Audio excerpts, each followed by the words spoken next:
मात्र मी एक गोष्ट पुन्हा आपल्याला सगळ्यांना सांगेन, जर कोणी कुठल्या गोष्टीमध्ये जबाबदार असेल, जर कोणी तिथं कुठंतरी वेडेवाकडे प्रकार केलेले असतील, मी आपल्याला सगळ्यांना सांगतो, विकासाची कामं करत असताना कुणी कुणाला खंडणी मागण्याचा प्रयत्न त्या ठिकाणी करू नये. माझ्या ते कानावर आल्यानंतर त्याच्यामध्ये मकोका लावायला पण मी मागं पुढं बघणार नाही. मी कुठल्याही टोकाची भूमिका घेईल. मी आधीच देवेंद्रला सांगितलं होतं की मला इकडचं देत असताना त्या संदर्भामध्ये सगळ्यांनी चांगल्या कामाला साथ दिली पाहिजे. त्याच्यात कुठलाही मी अधिकारी पण बघणार आहेत. काही काही अधिकारी इथं बरेच वर्ष राहिलेले आहेत, त्याच्यामध्ये पण मी दुरुस्ती करणार आहे. मी सुरुवातीला सांगितलं मी भेदभाव करत नाही, पण ज्या चुकीच्या पद्धती पूर्वांपार चालत आलेल्या आहेत त्याला कुठंतरी आळा घातलाच गेला पाहिजे.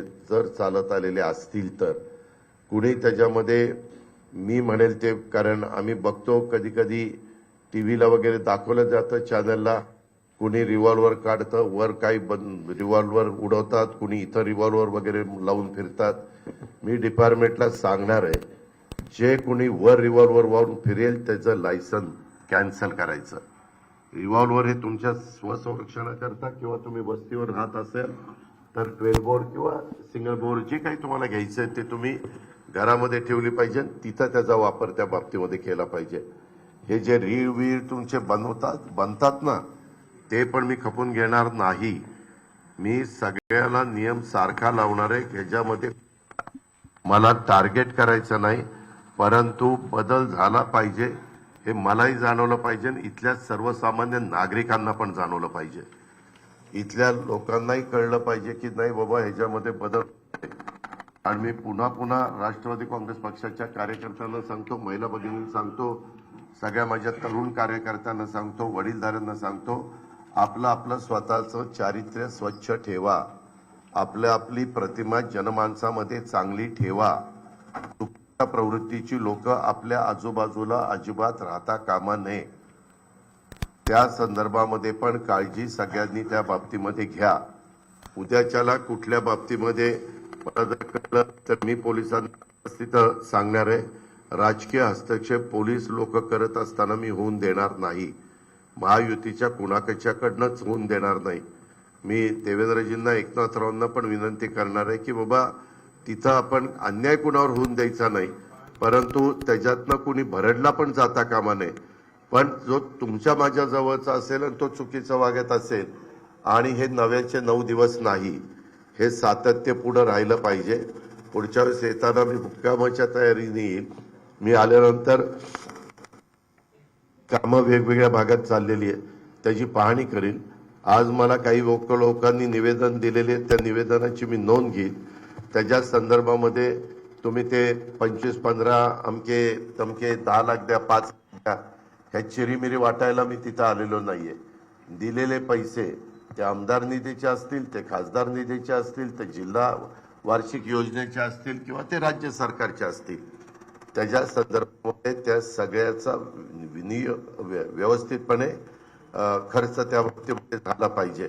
आता जे काही स्टेटमेंट कुणाकुणाची चाललेली आहे त्याच्यात किती तथ्य आहे, किती सत्य आहे, किती असत्य आहे, त्याच्याबद्दलची चौकशी त्या ठिकाणी करू. प्रत्येकाला आपली भूमिका मांडण्याचा अधिकार घटनेचे शिल्पकार डॉक्टर बाबासाहेब आंबेडकरांनी दिलेला आहे, संविधानाने दिलेला आहे, कायद्याने दिलेला आहे आणि घटनेने दिलेलं आहे. त्याबद्दल दुमत कोणाचंच असायचं कारण नाही. पण उगीच नुसतं मी आलो की मला भला मोठा हार द्यायचा, मला बुके द्यायचा, मला मूर्त्या द्यायच्या, पांडुरंगाची द्यायची, विठ्ठलाची द्यायची, पण त्यांनी काय सांगितलंय ते पण डोळ्यात समोर ठेवा ना. साधू संतांचे काय विचार आहेत, इतर काय गोष्टी आहेत.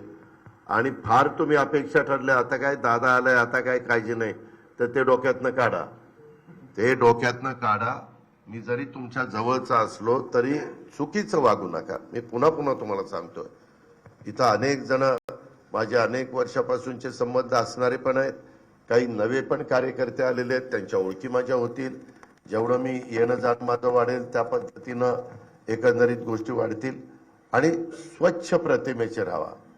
लोकांनी असं म्हटलं पाहिजे की बाबा खरंच ही लोक व्यवस्थितपणे काम या पद्धतीनं आपण पुढे जाण्याचा प्रयत्न करू. आपल्याला कुणाचाही अवमान करायचा त्याच्यामध्ये जसं पुढे येईल तसं बाबा व्यापाऱ्यांची एखादा मिटिंग एकदा घ्यायची, डॉक्टर मंडळींची, वकील मंडळींची, तुमचं काय तुमचं काय म्हणणं आहे. कामं करताना फक्त पुढाऱ्यांना कामं केली जात नाही, त्याच्यात वेगवेगळ्या क्षेत्रात, परंतु ज्यांचा राजकारणाशी संबंध नाही पण समाजकारणाशी संबंध आहे, जनतेशी संबंध आहे, त्यांच्या डोक्यात काय, त्यांच्या मनात काय. कधी काही पत्रकार मित्रांना घेऊन तुमच्या काही सूचना आहेत, कधी काही साहित्यिक असतात, काही कवी असतात, वेगवेगळ्या क्षेत्रातले साहित्य, कला, संस्कृती अशा वेगवेगळ्या क्षेत्रामध्ये काम करणारा वर्ग असतो. त्या पद्धतीनं आपल्या इथल्या इमारती काही मला आता दाखवत होते, जिल्हा परिषदेची इमारत झाली ना, आता ज्या काही चालू आहेत त्याचं पण एलिव्हेशन, त्याचं साईड एलिव्हेशन ते कसं चांगलं राहील. उद्या 50-100 वर्ष टिकले पाहिजे. मी परवा जालन्याला पण गेलो होतो, त्यावेळी जालन्याला पण मी माझ्या पद्धतीनं पाहणी केल्यावर तिथल्या चीफ इंजिनियर आणि तिथल्या कलेक्टरला काय सांगायचं ते सांगितलं. आता कालच चंद्रशेखर बावनकुळे यांनी सांगितलं की कलेक्टरनी दर आठवड्याला काही गावांना व्हिजिट दिली पाहिजे, तहसीलदारांनी दर आठवड्याला, प्रांतांनी दर आठवड्याला काही गावांना व्हिजिट एक दिवसाला दिलीच पाहिजे. ज्या काय आता 100 दिवसाचा कार्यक्रम मुख्यमंत्र्यांनी दिलेला आहे त्या कार्यक्रमाची जी रूपरेषा आहे त्या पद्धतीनं काम चाललंय का नाही, कुठं काम थांबलेलं आहे, का थांबलेलं आहे, काय अडचण आहे. मी नुसता आदेश देणार नाही, त्यांची अडचण समजून घेणार. अडचण असेल तर ती मला दूर करावी लागेल. सांगून कसं चालेल. पोलिसांना इन्फ्रास्ट्रक्चर आहे का, गाड्या आहेत का, पोलीस स्टेशन आहे का नाही का, त्यांना जेवढा स्टाफ लागतो तेवढा स्टाफ आहे का. तीच गोष्ट रेव्हेन्यू डिपार्टमेंटला, तीच गोष्ट फॉरेस्ट असेल, तीच गोष्ट पाण्याच्या योजना. आता आपल्या शहरामध्ये इथं पण निवेदन दिली. येताना योगेश पण गाडी सांगत होता, विक्रम आणि आमचा सतीश पण सांगत होता.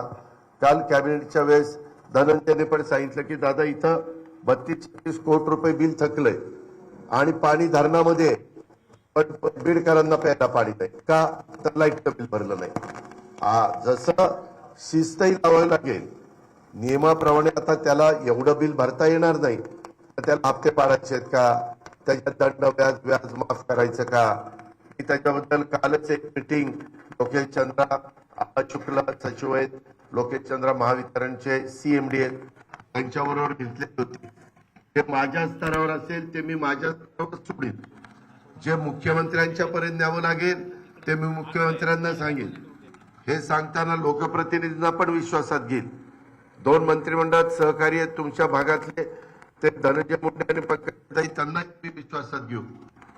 भेदभाव त्याच्यामध्ये केला जाणार नाही. पण मी जर भेदभाव नाही केला तर मी ज्यांचं काम करतो त्यांनी पण केला पाहिजे.